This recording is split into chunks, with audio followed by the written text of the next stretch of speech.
Bonsoir, on m'a demandé de vous partager un peu ce qu'était le carême pour moi. Alors j'ai longtemps eu l'image, et je pense que j'ai toujours encore un peu d'une étape difficile à passer, d'un moment où on a hâte que ce soit fini pour... voilà, c'est quelque chose par lequel il faut passer et plus vite ça passera, mieux ce sera. Et je pense qu'on a tous pas mal de peur au fond de nous, et en particulier la peur de la souffrance. En tout cas, moi, c'est une peur qui m'habite, la peur de la souffrance, la peur du sacrifice.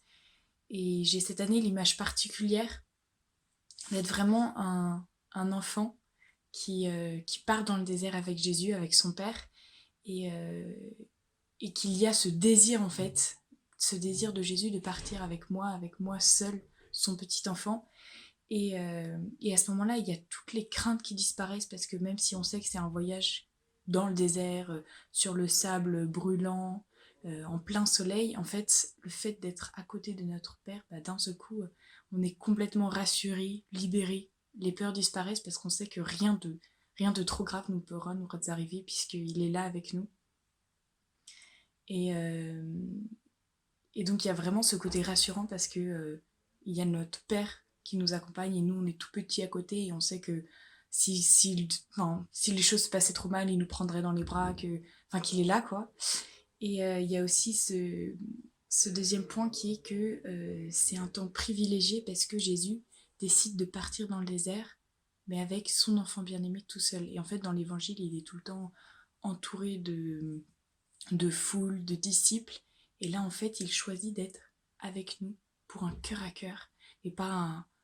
C'est pas comme quelqu'un qui pourrait nous accorder quelques minutes, quelques instants. Non, il veut être dans un cœur à cœur permanent pendant 40 jours avec nous. Et ça, je trouve ça merveilleux et c'est consolant dans les épreuves et dans les temps difficiles que nous devons vivre.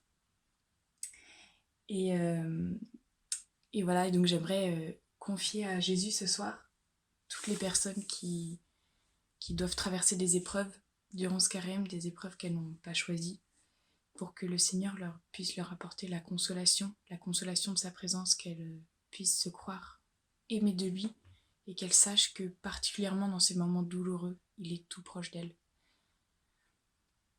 Et je voudrais aussi me tourner vers la Vierge Marie, qui est médiatrice de toute grâce. Par elle, toutes les grâces que Jésus nous donne, elles passent par elle. Et enfin aussi vers Saint Joseph, euh, parce que le pape François a dédié cette année particulière à ce grand saint que nous connaissons trop peu.